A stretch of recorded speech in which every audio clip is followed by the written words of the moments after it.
Everybody, Brock Boyd, CMI, and today I want to talk to opportunity seekers about timing to apply for positions and or reach out to companies that you're interested in compared to when you're prepared to make a move.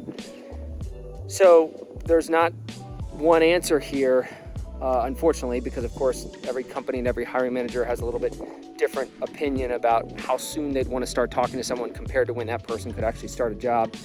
But generally speaking, the larger the company, the greater tolerance they have for a person who can't start for a long time. So they're able to plan a lot further into advance, generally speaking. So if somebody can't start for 3, 6, or 9 months in a larger company, they're much more likely to be able to work with that and move forward and present someone an offer that would allow them to start in 3, 6, or 9 months. In smaller companies, who the majority of our clients are, they are really looking for people who can start in less than 2 months. In a perfect world, they're looking for people who can start within 2 to 3 weeks of when an offer is made. And there's usually an assumption that the interview process is going to last, anywhere from, let's say, 2 to 4 weeks on average.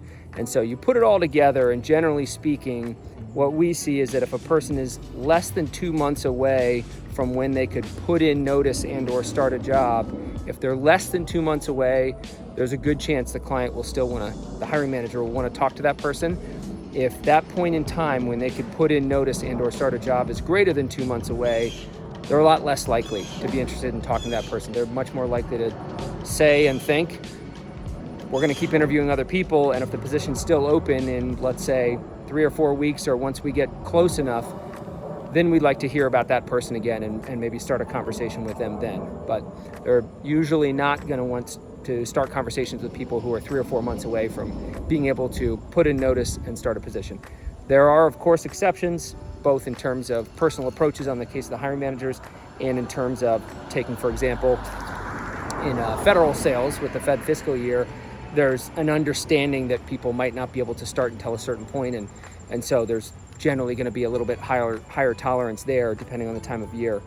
And like I said, with the size of the company, that can have a big impact on what people's tolerance is for timeframes as well. But that's what we see in our world, and kind of the small to mid-sized technology company world is if a person can't put in notice or start a new job within 2 months of the day that you're making them aware of that person, they're probably not going to want to speak to that candidate until some point in the future.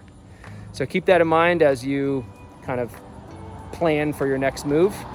And that's it for now. Happy hunting.